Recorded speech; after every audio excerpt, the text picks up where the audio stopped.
Journalists Maria Ressa of the Philippines and Dmitry Muratov of Russia won the 2021 Nobel Peace Prize on Friday for their fight for freedom of expression in countries where reporters have faced persistent attacks, harassment and even murder. Free, independent and fact-based journalism serves to protect against abuse of power, lies and war propaganda, said Berit Reiss-Andersen, chair of the Norwegian Nobel Committee, explaining why the prize went to two journalists. Without freedom of expression and freedom of the press, it will be difficult to successfully promote fraternity between nations, disarmament and a better world order to succeed in our time, she said. The Nobel Committee noted that Ressa, in 2012 co-founded Rappler, a news website that has focused critical attention on President Rodrigo Duterte's controversial, murderous anti-drug campaign in the Philippines. She and Rappler have also documented how social media is being used to spread fake news, harass opponents and manipulate public discourse. The award-winning journalist was convicted last year of libel and sentenced to jail in a decision seen as a major blow to press global freedom. She was the first woman awarded a Nobel this year. Ressa said she hopes the award will bolster investigative journalism that will hold power to account. This relentless campaign of harassment and intimidation against me and my fellow journalists in the Philippines is a stark example of a global trend that journalists and freedom of the press facing increasingly adverse conditions, she told the Associated Press. She also pointed to social media giants like Facebook as a serious threat to democracy, saying they actually prioritize the spread of lies laced with anger and hate over facts. I didn't think that what we are going through would get that attention. But the fact that it did also shows you how important the battles we face are, right, she said. This is going to be what our elections are going to be like next year. It is a battle for facts. When you're in a battle for facts, journalism is activism. Muratov was one of the founders in 1993 of the independent Russian newspaper Novaya Gazeta, which the Nobel Committee called the most independent newspaper in Russia today, with a fundamentally critical attitude towards power. The newspaper's fact-based journalism and professional integrity have made it an important source of information on censorable aspects of Russian society rarely mentioned by other media, it added. Muratov said he would use his win to help independent journalists who have faced growing pressure from the authorities, including those whose organizations were declared foreign agents, a designation that threatens to bring more government scrutiny. We will use it to shore up Russian journalism that has faced repressions, he said in comments carried by a Russian messaging app channel. We will try to help the people who have been designated as agents, have faced persecution and have been forced out of the country. According to the Committee to Protect Journalists, 17 media workers were killed in the Philippines in the last decade and 23 in Russia. Former Soviet leader Mikhail Gorbachev used some of his prize money from winning the Nobel in 1990 to help what would become Novaya Gazeta buy office equipment and computers.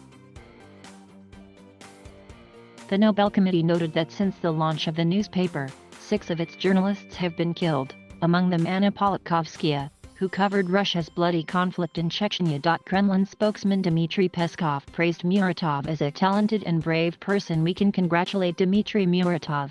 He has consistently worked in accordance with his ideals, Peskov said in a conference call with reporters. Moscow-based political analyst Abbas Galyamov said the award marked a painful strike to the Russian authorities, because the freedom of speech and the principles of independent journalism are an evil in the eyes of Russian authorities. Some critics questioned if the award respected Swedish inventor Alfred Nobel's will and its original purpose to prevent war, but Dan Smith, director of the Stockholm International Peace Research Institute, said it was justified. Freedom of expression is a part of democracy, and democratic systems are proven to be more stable, less likely to go to war with each other, less likely to experience civil war, Smith said. Reiss-Andersen noted that the Peace Prize has gone to journalists before, including Ernesto Teodoro Moneta of Italy in 1907 for promoting pacifism, and Karl von Ossietzky of Germany in 1935 after revealing the Nazi regime was secretly rearming in breach of the World War I peace accord. Reiss-Andersen also noted the risks to free speech in today's world due to the spread of fake news. Conveying fake news and information that is propaganda and untrue is also a violation of freedom of expression, and all freedom of expression has its limitations. That is also a very important factor in this debate, she said. Media rights group Reporters Without Borders celebrated the announcement, expressing joy and urgency. Joy because this is an extraordinary tribute to journalism, an excellent tribute to all journalists who take risks everywhere around the world to defend the right to information, the group's director Christophe Deloire said from its Paris headquarters. And also urgency because it will be a decisive decade for journalism.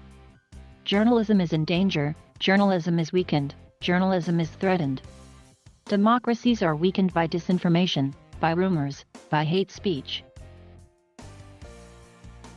The group, known by its French acronym RSF, has worked with Ressa and Muratov to defend journalism in their countries, and comes under regular criticism from authoritarian governments. This prize is a great signal, a very powerful message to defend journalism everywhere, it said. After the announcement, the Nobel Committee itself was put on the spot by a reporter who asked about its decision to award the 2019 Peace Prize to Ethiopian Prime Minister Abiy Ahmed, who has since become entangled in a domestic conflict with the powerful Tigray region. Today, I will not comment on other Nobel laureates and other issues than we have on the table today, but I can mention that the situation for freedom of press in Ethiopia is very far from ideal and is facing severe restrictions, Reiss-Andersen said. The award is accompanied by a gold medal and 10 million Swedish kronor. The prize money comes from a bequest from Nobel, who died in 1895.